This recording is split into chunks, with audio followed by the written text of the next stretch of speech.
வணக்கம் குட்டி நண்பர்களே. ஒரு ஒரு காட்டின் ஆழத்தில் பசுமையான மரங்களுக்கு நடுவே ஒரு பெரிய யானை வாழ்ந்தது. அதன் பெயர் முத்து. முத்து யானை காட்டின் ராஜாவாக கருதப்பட்டது. அது வலிமையான தந்தங்கள், பெரிய உடல், அமைதியான குணம் கொண்டது. காட்டிலுள்ள அனைத்து விலங்குகளும் முத்துவை மதித்து நடந்தன. ஒரு நாள் காட்டில் ஒரு பெரிய பஞ்சம் ஏற்பட்டது. மழை பெய்யவில்லை, ஆறுகள் வறண்டன, புல் வளரவில்லை, விலங்குகள் பசியால் தவித்தன.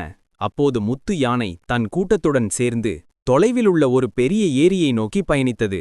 வழியில் பல இடையூறுகள் வந்தன. முள்செடிகள், பாறைகள், வேகமான காற்று. ஆனால் முத்து தன் வலிமையால் அனைத்தையும் கடந்து சென்றது.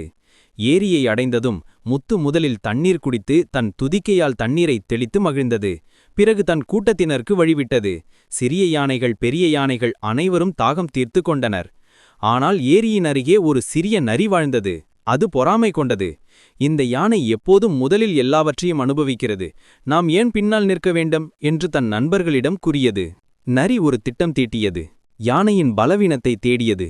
முத்துவின் பெரிய உடல்தான் அதன் பலம் என்றாலும் அது மெதுவாக நகர்வதுதான் பலவீனம் என்று கண்டுபிடித்தது. ஒரு நாள் நரி யானையின் முன் ஓடி, அங்கே ஒரு பெரிய பழமரம் இருக்கிறது என்று பொய் சொல்லி அழைத்தது. முத்து ஆர்வமாக சென்றது. வழியில் நரி தயாரித்த ஆழமான குழியில் முத்து விழுந்தது. முத்து குழியில் தவித்தது. அது எவ்வளவு முயன்றாலும் ஏற முடியவில்லை. காட்டு விலங்குகள் அனைத்தும் வந்து பார்த்தன. சிலர் சிரித்தன, சிலர் பயந்தன. ஆனால் ஒரு சிறிய அணில்மட்சியுடன் வந்தது. நாம் அனைவரும் சேர்ந்து உதவ வேண்டும் என்றது. விலங்குகள் ஒன்று சேர்ந்தன. யானையின் நண்பர்களான மற்ற யானைகள் துதிக்கையால் இழுத்தன. பறவைகள் கிளைகளை கொண்டு வந்து போட்டன. முயல்கள் மண்ணை தோண்டி படிகளாக்கின. அணில் ஊக்கம் கொடுத்தது. இறுதியில் முத்து குழியிலிருந்து வெளியே வந்தது. முத்து நரியை பார்த்து, பொறாமை உன்னை அழித்துவிடும், ஒற்றுமைதான் உண்மையான பலம் என்று கூறியது. நரி வெட்கப்பட்டு ஓடிவிட்டது. அன்று முதல் காட்டில் அமைதி நிலவியது.